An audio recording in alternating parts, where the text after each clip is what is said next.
'Twas the Night Before Christmas by Clement Clark Moore. 'Twas the night before Christmas, when all through the house not a creature was stirring, not even a mouse.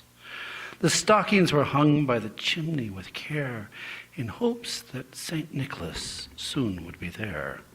The children were all nestled snug in their beds, while visions of sugar plums danced in their heads.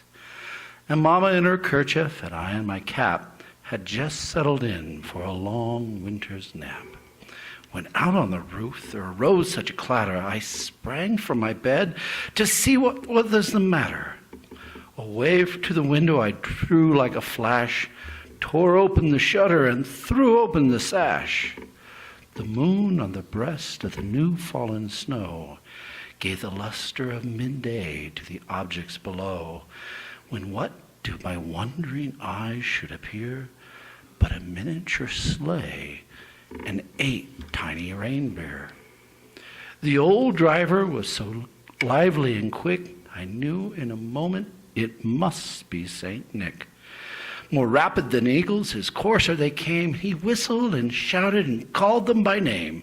Now Dasher, now Dancer, now Prancer and Vixen, on Cupid, on Comet, on Donna and Blitzen, on to the top of the porch, to the top of the wall. Now dash away, dash away all. As dry leaves that before the wild hurricane fly, when they meet with an obstacle, mount to the sky. So up to the housetop the coursers they flew, with a sleigh full of toys and St. Nicholas too. And then in a twinkling I heard on the roof the prancing and pawing of each little hoof. As I drew in my head and was turning around, down the chimney St. Nicholas came with a bound. He was dressed all in fur from his head to his foot, and his clothes were all tarnished with ashes and soot. A bundle of toys he had flung on his back, and he looked like a peddler just opening his pack. His eyes, how they twinkled, his dimple, how merry, his cheeks were like roses, his nose like a cherry.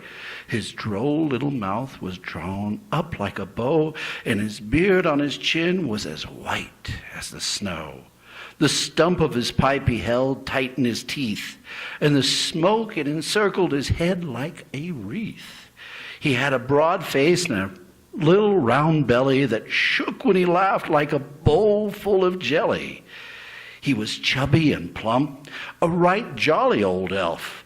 I laughed when I saw him in spite of myself.